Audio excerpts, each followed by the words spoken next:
My mom refuses to take care of me after I give birth, and my dad doesn't love me, so I'm refusing to take care of them in their older years and disowning them. Posted by u/gold_gold217. So, I, 28F, am 30 weeks pregnant with my first child and about to move to another state. My mom has this thing where she takes care of my siblings when they give birth until they recover. She did it for my older sister and my brother's wife, so I thought she would do the same for me. But a week ago, she told me she couldn't because it was too far away.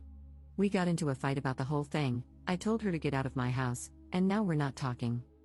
Before you judge me and say that my mom isn't obligated to take care of me, I'll tell you that it was never about that. I'm the one child in the family that nobody really cares about. My parents always claim they love and treat us all equally, but man, is it obvious that they love me a little less than the others. I always thought maybe I was adopted and that's why they didn't care about me as much. Well, I was wrong because I am 100% theirs. It's always about how my other siblings are doing or how mom and dad are suffering, but it's never about me. It was never about me from the beginning. I am rarely celebrated, even when it's supposed to be my day. My birthdays? Rarely celebrated because mom and dad forgot, or they just threw everything in the house together and called it a birthday. High school graduation party? Nope, my parents had already wasted a lot of money on my big brother's college graduation party, so they couldn't do that, but they would make it up to me. Do you think that ever happened? I'll give you a minute or two. If you guess no, congrats, you guessed right. They share the wedding expenses for my siblings' weddings, but since my husband came from a good family, they didn't have to share wedding expenses, their words, not mine. I have always been the therapist who listens to my mom and dad's rough days or the one who has to help mom because my older siblings have too much schoolwork or because my younger siblings are too young to do that kind of work. They always tell me I'm a good daughter, but I'm never the one they brag about to their friends. I did everything in my power to make them proud, but my achievements will always be below my siblings. I have tried to talk to them about how I feel multiple times before, but all I ever get is a harsh scolding about how I was being spoiled. I hated my life until I got out of that house, but I never had the courage to let go of them, thinking they would change. Well, my mom just proved me wrong. Mind you, my older sister lives a whole ocean away from us, but mom decided that taking a 10+ hour flight to another continent, twice, was not hard at all. But all of a sudden, taking a 4-hour ride to my home is too much? Especially when I'm in a place where I don't know anyone except my husband? I'm so effing tired of them putting everyone else above me. So, I'll make things right between us before I leave because I don't want to end things on a bad note. But once I get to my new home, I'll just cut all contact. I don't think I have the energy to deal with this crap anymore.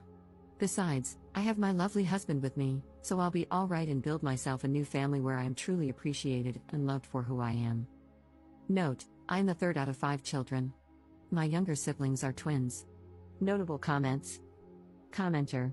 Not the jerk, I know exactly how you feel about being the invisible kid.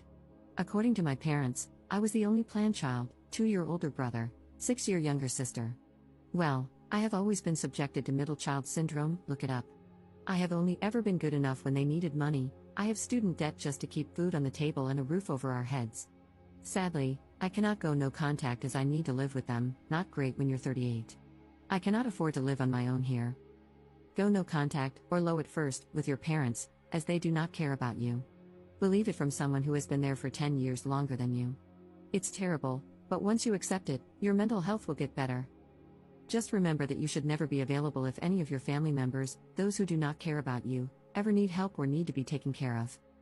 Good luck with the upcoming birth, and make sure you and your husband enjoy this new chapter in your life. Commenter 2. Not the jerk, tell her you can't keep in touch, it is too far away. Update 3 months later. Hello, first, I would like to thank everyone for their kind advice. I was honestly shocked when I saw all of these messages. I really appreciate it. A lot has happened since my last post. I tried to call my parents, but they had blocked me, and I couldn't reach them. Still, I was determined to get the closure that the younger version of me wanted.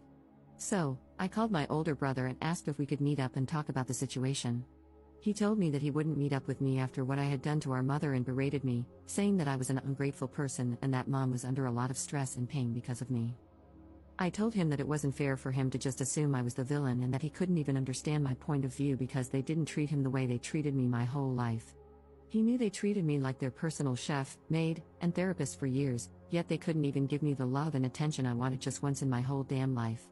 He basically screamed at me through the phone, calling me a piece of trash for saying that, insisting that mom and dad treated us all equally, and claiming I was just a damn narcissist who can't think about anyone but myself.